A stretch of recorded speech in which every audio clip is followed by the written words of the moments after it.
महाकुंभ, जिसमें पूरी दुनिया देखेगी, पूरा विश्व देखेगा महिला नागा साधु की महाताकत को। देखिए, महाकुंभ में एक बार फिर महिला नागा साधु दुनिया के सामने आएंगी। मगर क्या आप ये जानते हैं कि महिलाएं नागा साधु आखिर कैसे बनती हैं? इनकी महिमा क्या है, इनकी महाताकत क्या है?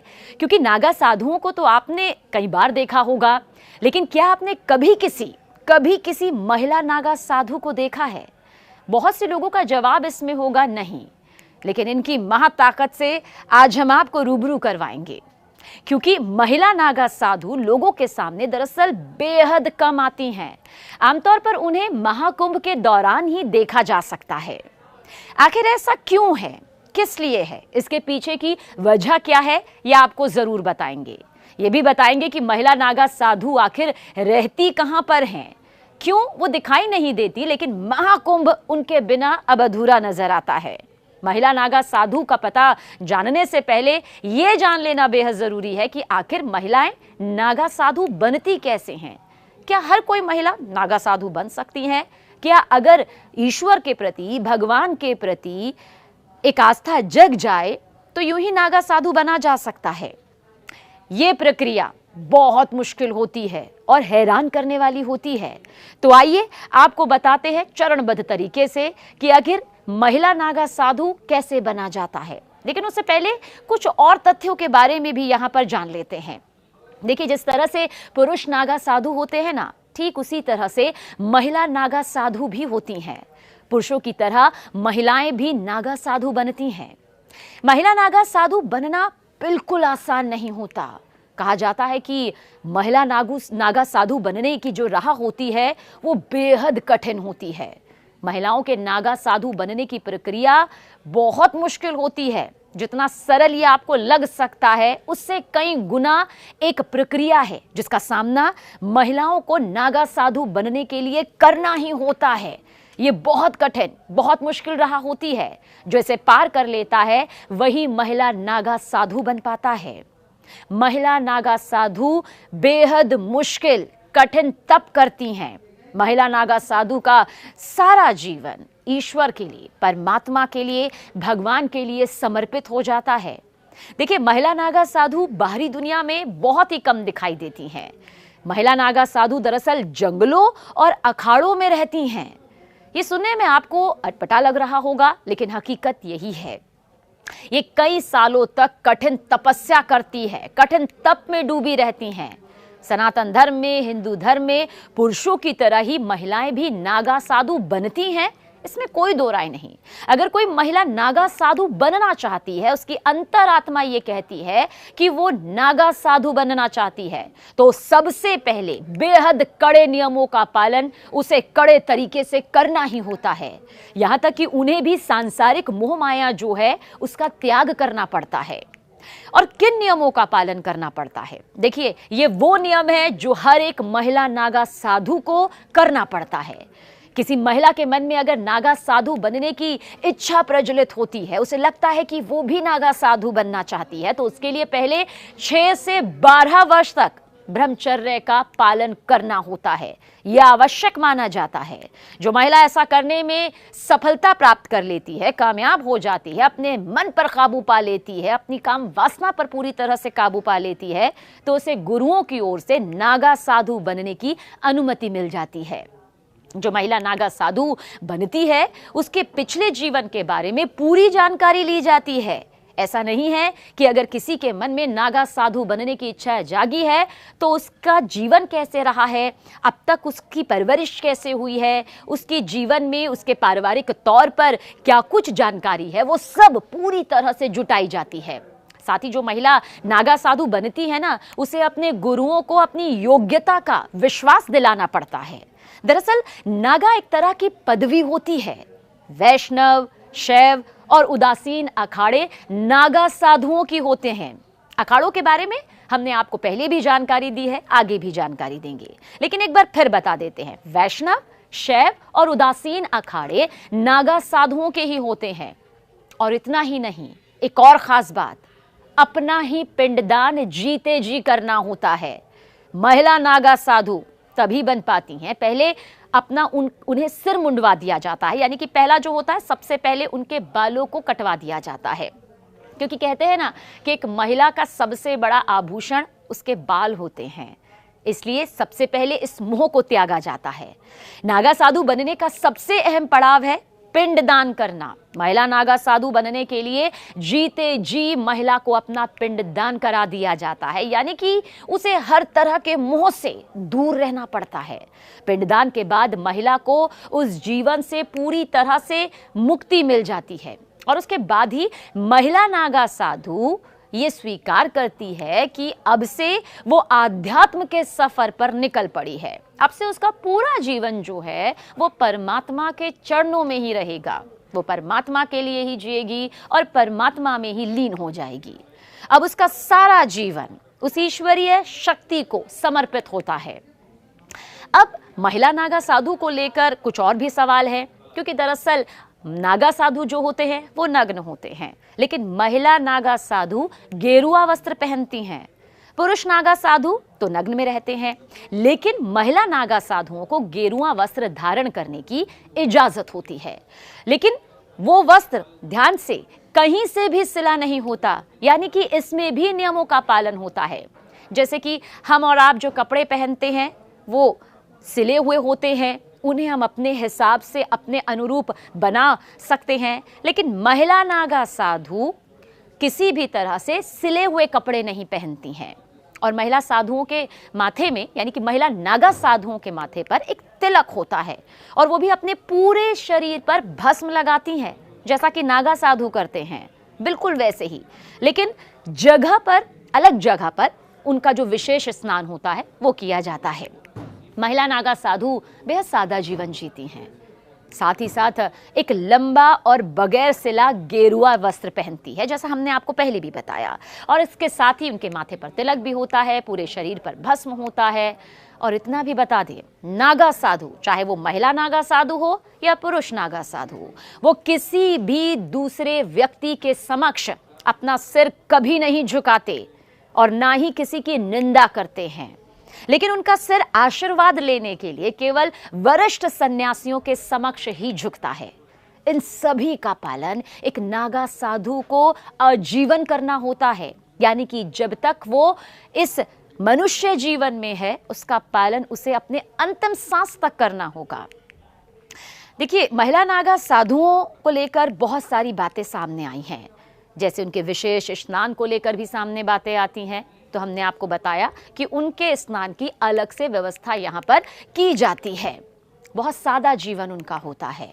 आपको ये भी बता दें कि अगर पूरे भारत का जिक्र करें तो नागा साधुओं की जो संख्या है वो 5 लाख से ज्यादा है। और इतना भी बता दें कि नागा साधु अगर कोई है तो 24 घंटे में सिर्फ एक बार ही भोजन ग्रहण करते हैं। वो अपने भोजन में कंदमूल, जड़ी बूटी, फूल, फल, पत्तियां ये सब खाते हैं।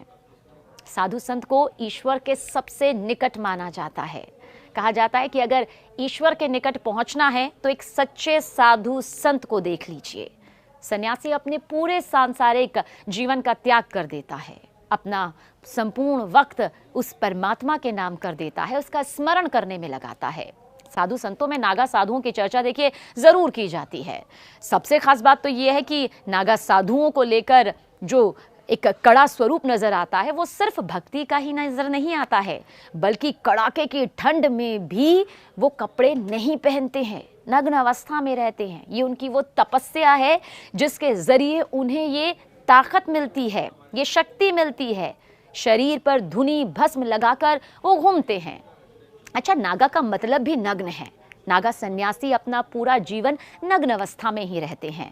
नागा सन्यासी बनने की प्रक्रिया हमने आपको बताई कि कितनी लंबी है, कठिन है। और अखाड़ों के जरिए नागा सन्यासी यहाँ पर बनाए जाते हैं, यानी कि नागा सन्यासी बनने के लिए अखाड़ों की मान्यता चाहिए होती है। ऐसा नहीं है कि नागा सन्यासी अपने आप कठिन तपस्या करके गेरुआ वस्त्र पहनकर बन जाते हैं। हर अखाड़े की अपनी मान्यता होती है, हर अखाड़े की अपनी परंपरा होती है, और उसी परंपरा के तहत, उसी नियमों के तहत उनको दीक्षा दी जाती है। कई अखाड़ों में तो नागा साधुओं को भुट्टो के नाम से भी बुलाया जाता है, लेकिन अब प्रचलन में नागा साधु ही है। कितना जटिल इनका जीवन होता है, और वही जटिलता जो होती है एक तपस्वी के चेहरे पर नजर भी आती है। इनका युद्ध कौशल गजब का माना जाता है, और यही वजह है कि ये महाकुंभ की रौनक बन जाते हैं, महाकुंभ की शान बन जाते हैं। बताया जाता है कि किसी भी इंसान को नागा साधु बनने के लिए 12 साल का लंबा समय लगता है। नागा साधु बनने के बाद वो गांव या शहर की भीड़ भाड़ भरी जिंदगी को त्याग देते हैं। यानी कि जो भीड़ भाड़ और से भरी जिंदगी हम देखते हैं रोजमर्रा की, उसे पूरी तरह से त्याग देते हैं और अपने रहने के लिए पहाड़ों पर, जंगलों में चले जाते हैं। उनका ठिकाना उस जगह पर होता है जहां कोई आता जाता नहीं है। नागा साधु बनने की प्रक्रिया का हम जिक्र कर रहे हैं तो इसमें यह भी बता दें कि जो शुरुआत के 6 साल होते हैं वो बहुत महत्वपूर्ण होते हैं, क्योंकि इस दौरान वो नागा साधु बनने के लिए जरूरी जानकारी हासिल करते हैं और इस अवधि में वो सिर्फ लंगोट पहनते हैं। वो कुंभ मेले में प्रण लेते हैं, जिसके बाद लंगोट को भी त्याग देते हैं और पूरा जीवन कपड़ा धारण नहीं करते, वस्त्र नहीं पहनते। नागा साधु बनने की प्रक्रिया की शुरुआत देखिए, सबसे पहले ब्रह्मचर्य की शिक्षा लेनी होती है, इसमें सफलता प्राप्त करनी होती है, और अगर इसमें सफलता प्राप्त हो जाती है तो महापुरुष दीक्षा दी जाती है और इसके बाद यज्ञोपवीत होता है। क्या होता है ये? इस प्रक्रिया को किया जाता है और उसके बाद वो अपने परिवार का पिंडदान करते हैं, जिसे बिजवान भी कहा जाता है। देखिए, हम पिंडदान का जिक्र इसलिए कर रहे हैं क्योंकि ये नागा साधु को, चाहे वो पुरुष हो या महिला हो, ये करना ही होता है। वैसे कुछ जानकारी ये भी देते हैं कि 17 पिंडदान होते हैं, जिनमें से 16 अपने परिजनों का और 17वां खुद का पिंडदान होता है। यानी कि सबका पिंडदान उन्हें जीते जी करना होता है। 17 पिंडदान, जिनमें से 16 अपने परिजनों का, 17वां खुद का पिंडदान होता है। अपना पिंडदान करने के बाद वो अपने आप को मृत समान घोषित करते हैं, जिसके बाद उनके पूर्व जन्म को समाप्त माना जाता है। पिंडदान के बाद वो जनेऊ गोत्र समेत उनके पूर्व जन्म की सारी निशानियां मिटा दी जाती हैं। वैसे कई बार लोग बहुत ज्यादा यहाँ पर असमंजस की स्थिति में पड़ जाते हैं। उन्हें लगता है कि नागा साधु, अघोरी, ये क्या अमूमन एक जैसे हैं? तो देखिए, वैसे तो हम महिला नागा साधु का जिक्र कर रहे हैं, लेकिन ये जानकारी भी आप तक पहुंचाते हैं। देखिए, अघोरी जहां तंत्र साधना करते हैं, एकांत में रहते हैं, तो वही नागा साधु मंत्र साधना और योग करते हैं। समझिए, अघोरी तंत्र साधना करते हैं, वहीं पर नागा साधु जो हैं वो मंत्र साधना करते हैं, योग करते हैं, और सामाजिक स्तर पर नागा साधु काफी सक्रिय रहते हैं। वो धर्म की रक्षा के लिए प्रतिबद्ध रहते हैं और समय आने पर युद्ध तक के लिए तैयार हो जाते हैं। इन्हें युद्ध कला में पारंगत माना जाता है। अखाड़ों का जिक्र हमने किया तो इस समय 13 प्रमुख अखाड़े हैं, जिनमें प्रत्येक में शीर्ष महंत आसीन होते हैं। इनमें 7 वैष्णव सन्यासी, 3 बैरागी वैष्णव और 3 उदासीन सांप्रदाय के हैं।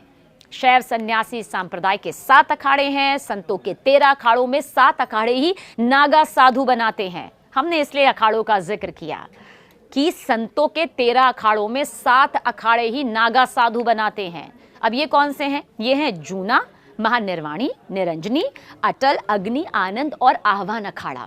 देखिए, नागा साधु बनने की प्रक्रिया हमने आपको यहाँ पर बताई। नागा साधु का रहन सहन कैसा होता है ये भी आपको बताया। नागा साधु की तपस्या कैसी होती है इसकी भी जानकारी दी। लेकिन नागा साधु एक तरह से सैन्य पंथ है, यानी कि युद्ध करने वाला। सिर्फ तपस्या करने वाला तपस्वी ही नहीं, बल्कि युद्ध करने वाला, वक्त आने पर अपना युद्ध कौशल दिखाने वाला। और वो एक सैन्य रेजिमेंट की तरह बंटकर रहते हैं और अपने त्रिशूल, तलवार, शंख, चिलम से इस दर्जे को दर्शाते भी हैं। देखिए, नागा साधु जो हैं वो कुंभ महाकुंभ के अवसर पर ही दिखाई देते हैं। कुंभ मेले में नागा साधुओं को लेकर खास आकर्षण भी रहता है और भारतीयों के साथ ही जो विदेशी श्रद्धालु आते हैं, विदेशी सैलानी आते हैं, इन्हें जानने की चाह उनमें भी उतनी ही नजर आती है।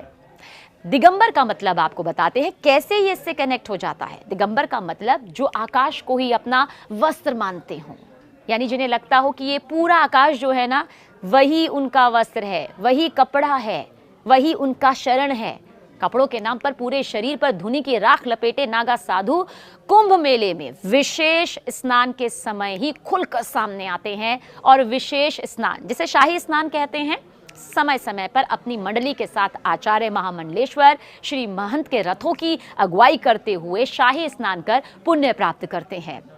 वैसे ये भी बता दें कि राजा भी नागा साधुओं का सहयोग लेते थे।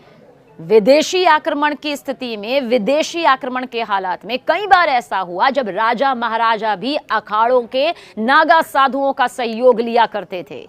इतिहास में ऐसे कई युद्धों का बखान भी मिलता है, जिक्र मिलता है, जिनमें 40,000 से ज्यादा नागा योद्धाओं ने हिस्सा लिया, अपना युद्ध कौशल दिखाया।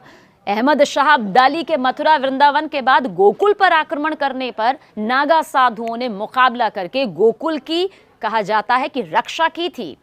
भारत की आजादी के बाद इन अखाड़ों ने अपना सैन्य चरित्र त्याग दिया, लेकिन अखाड़ों के प्रमुखों ने भारतीय संस्कृति और दर्शन के सनातनी मूल्यों का अध्ययन किया, अनुपालन किया और संयमित जीवन व्यतीत करने का आदेश दिया। कोई भी अखाड़ा, चाहे वो कोई भी अखाड़ा हो, अच्छी तरह, पूरी तरह जांच पड़ताल करके ही योग्य व्यक्ति को ही प्रवेश देता है। सबसे पहले लंबे समय तक ब्रह्मचारी के रूप में रहना होता है, फिर उसे महापुरुष, फिर उसे अवधूत बनाया जाता है। अंतिम प्रक्रिया महाकुंभ के दौरान होती है, जिसमें उसका खुद का पिंडदान यानी कि दंडी संस्कार आदि कराया जाता है, जिसे हमने बताया बिजवान भी कहा जाता है। और अंतिम परीक्षा दिगंबर और फिर श्री दिगंबर की होती है। दिगंबर नागा एक लंगोटी धारण कर सकता है, लेकिन श्री दिगंबर को बगैर कपड़े के रहना होता है। एक बार फिर से बताते हैं, अंतिम परीक्षा होती है नागा साधुओं की दिगंबर और फिर श्री दिगंबर की। दिगंबर यानी नागा एक लंगोट धारण कर सकता है, लेकिन श्री दिगंबर को बगैर कपड़े के रहना होता है और वो इस पूरे आकाश को ही अपना वस्त्र मानता है। तो देखा, जिन नागा साधुओं को आप देखते हैं महाकुंभ में, वो महज सिर्फ साधु नहीं है, उनके पीछे की तपस्या, उनके पीछे की कहानी नहीं, बल्कि हकीकत कितनी ज्यादा मजबूत है। और ऐसे ही महिला नागा साधु को भी इसी प्रक्रिया से गुजरना पड़ता है। तो इस बार जब महाकुंभ में आप महिला नागा साधु और नागा साधुओं के दर्शन करें, तो महज दर्शन के तौर पर ना करें, बल्कि समझिए कि आखिर कितनी कड़ी तपस्या और 12 साल का जो लंबा सफर रहा, उसके बाद तैयार होते हैं ये नागा साधु।